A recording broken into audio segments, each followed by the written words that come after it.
what's the current day in the life of Demarte Pena like right now? I have this thing where I'm trying to I like David Goggins.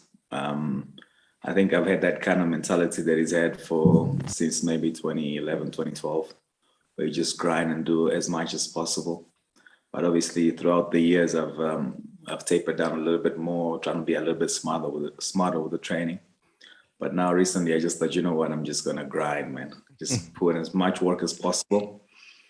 Only rest when it's like 2 weeks before a fight. So my goal is like wake up early every single day, do as many sessions as possible, just become like a beast, man. So eventually when the time comes to compete, I'll be like so ready, man. Okay. And in terms of sessions a day, you up to 500 or? Not 500, around 6 sessions a day. Yeah.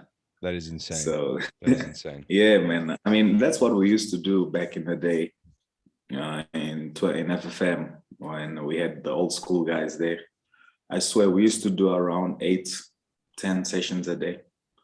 It was hard when back then with Costa Yano, Gareth McLellan, those guys. So yeah, I'm used to training that hard, so it's not something that I'm like not accustomed to.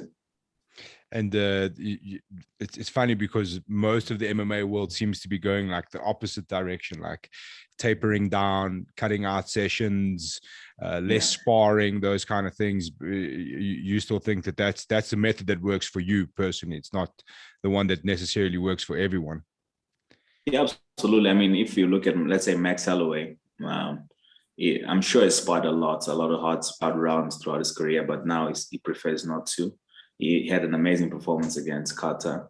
One of the best fights I've seen, sure. Especially in the striking. But look at a guy like TJ Dillashaw. I mean, I'm sure the guy looks like he spars hard in the gym, and he puts on a show like that coming off 2-year layoff. So I think it just varies with guys. But I like to spar very, very hard. So that's like how I like it. So it works for me, and I like to push really, really hard, and then when I compete, that's when I want to be smart. That's when I make the right choice. But in the gym, I'm just going forward. I'm just swinging. But yeah, I can be smarter, but I'm not in the gym. Do you think like that sort of hard sparring, do you think it's more of almost like that's what got you to the dance and that's what's always worked? Or is there like a bit of confidence being built in those sessions, like putting yourself in those deep, dark waters and understanding that fights always don't go the way you plan. And sometimes you've got to like take a few shots and you've got to still be able to stick to what you want to do. So would you say it's just kind of that's what you've done, or you like to build confidence in those kind of situations, besides testing new stuff and different kind of techniques that you want to adapt?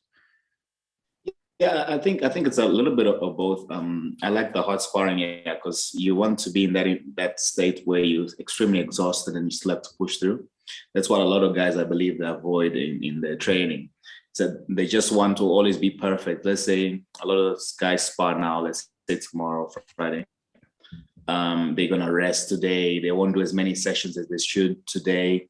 So for me, man, I ran today, I think a total of maybe almost 20 Ks. I hit the bag. I pads, wrestled, grappled. Tomorrow morning as well, I'm going to do that. I want to be tired for sparring. I want to be sore. I want to be in that position where, because that, to emulate that kind of feeling when you're in there, it's very, very difficult because of obviously the money is not in play. The fans aren't in play. You can slack, you can get hit and be sore and be like, oh, wait, my knee, So it's like, I want to try as best as possible to be in that position where I'm feeling like, I'm going to die now. Then I think that has built me, throughout my career. And then I was able to win a lot of fights. But I believe that the other guys were a lot better than me technically. And just that willingness to win, I think that's very important. And it's interesting because most guys will assume that a mindset, especially, I mean, we hear a lot about a mindset these days, especially in fighting, is something that you just you just have or you don't. And I think it's forged, and I think you know that pretty well. It's got to be forged, and it's got to be forced, and you've got to do these kind of things to get to those positions. You know, you've got to, like you say, you've got to make yourself tired and go into hard sparring sessions and trying to recreate hard times as much as possible, because that's how you forge your mind. You don't just decide, you know what, I'm going to go in there and take 405 significant strikes, and that's what I'm going to do. Like, it's, you've kind of got to build those things, you know. So that's Yeah, a no. nice piece of But advice. yeah, I think a lot of the times that, like, I've seen throughout, I mean, I've trained, I think maybe with the best guys that came out of South Africa.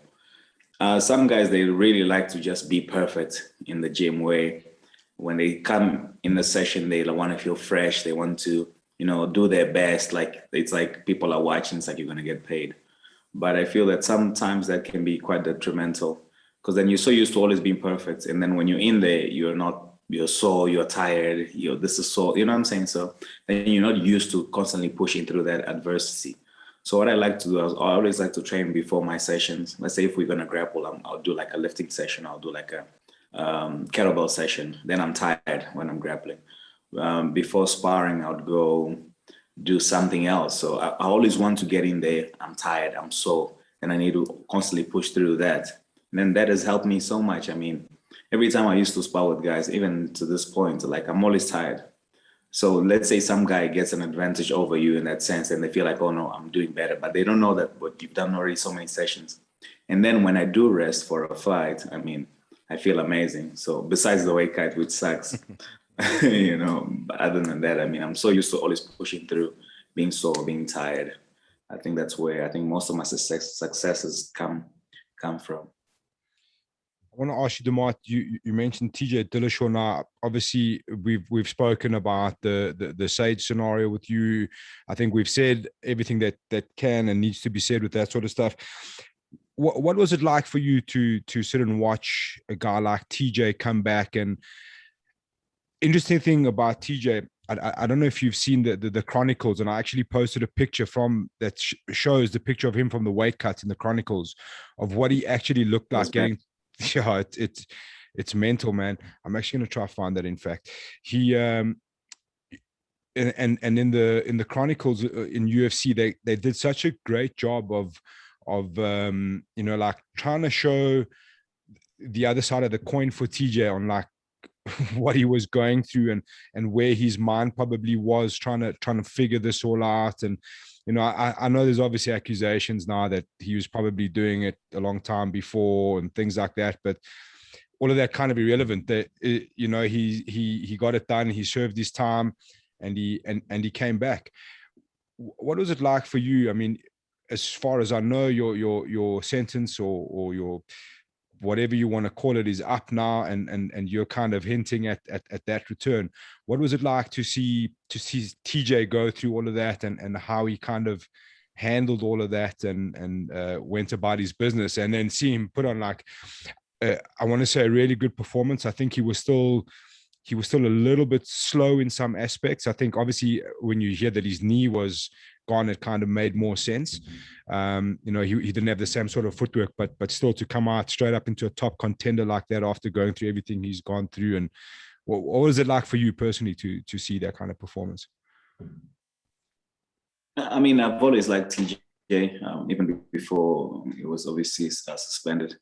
I think, he's a warrior, has got the mind of a champion.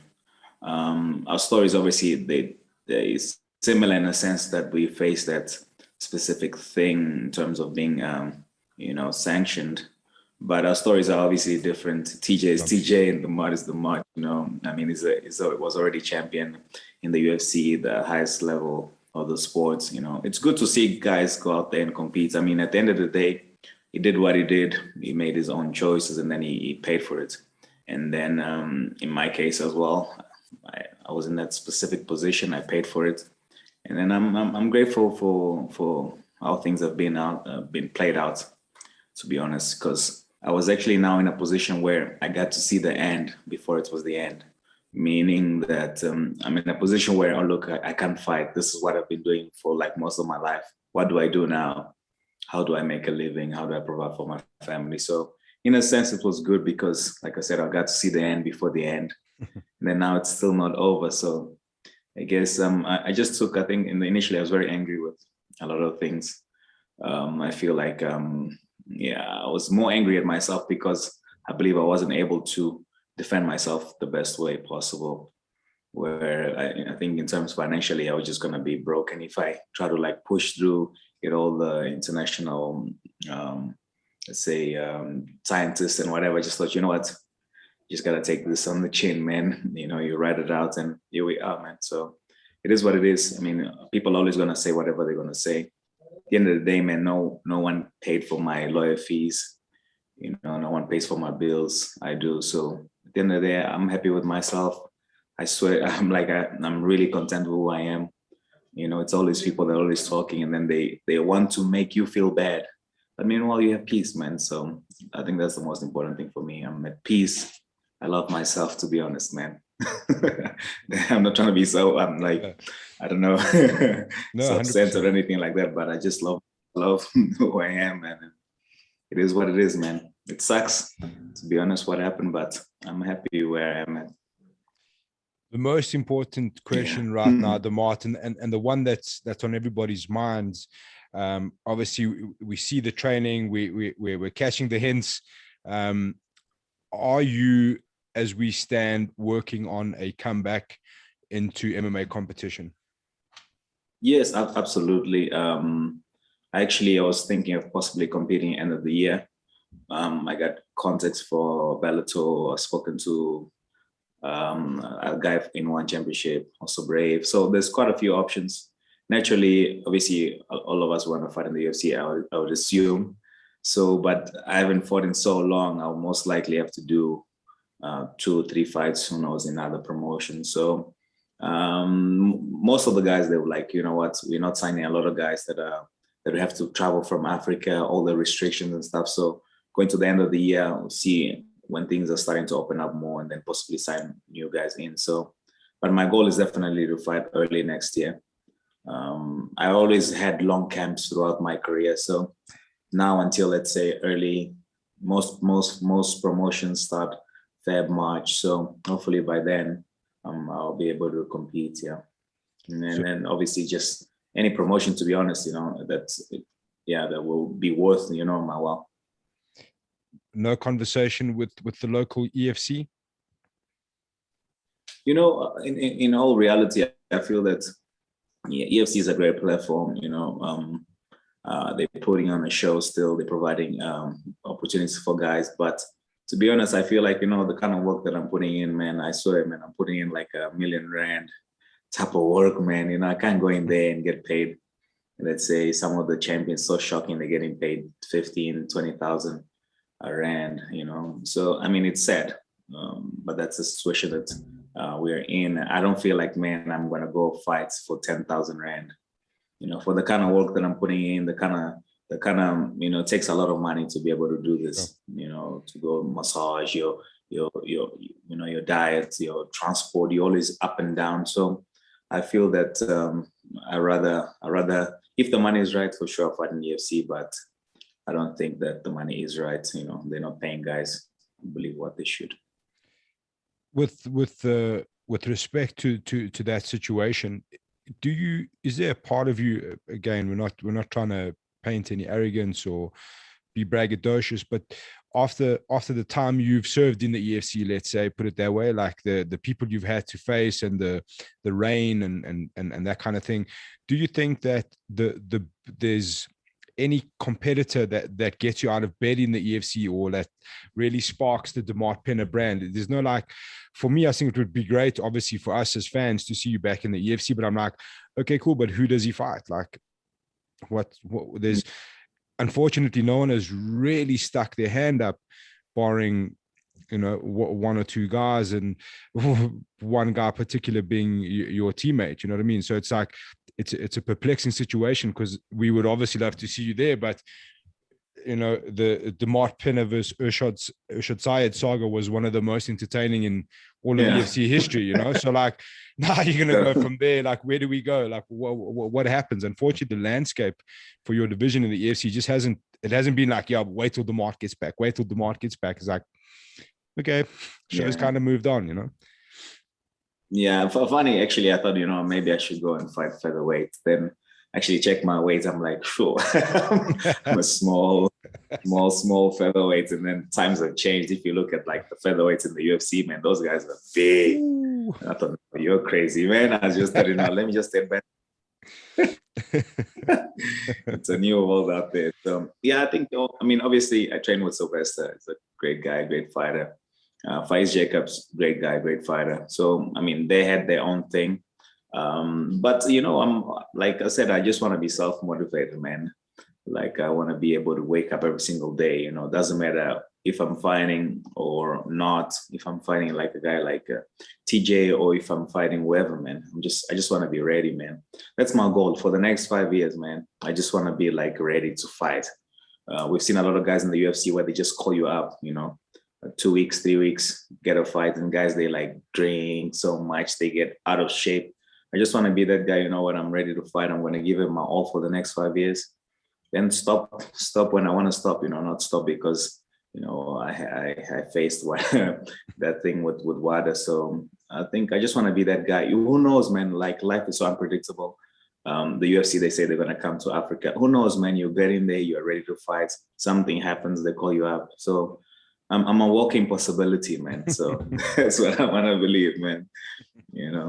So whatever, anything can happen, I think the worst, I face my demons. I feel like whatever wrong I've done before in this career, I faced that, I paid my dues. So now it's a new chapter, so I'm happy, my brother. How do you balance the training and everyday life aspect of training as hard as possible and like saying, okay, I don't actually really have a fight lined up in the next 3 weeks. Like I don't have to go bleed tomorrow at sparring, or is it kind of just, that's just the way it is? It's just foot down all the way. Funny enough, I feel like, like for the last really 4 years, I've been training. So the thing that I don't like, to be honest, is that if I spar some guy and then I get fucked up in the gym, that I don't like. That I'll never allow. So I always want, sometimes when you spar in the gym, let's say you're rolling, right? Then you're tired, right? Let's say you're tired and you look on the mat. You're like, no, that's an easy round. And you call someone, how it is, bro. You've grappled many times. I don't want to be there. I want to be the guy that when they look at me, they're like, yo, that's a hard round. So that's why I never slack. Like I had to like keep training.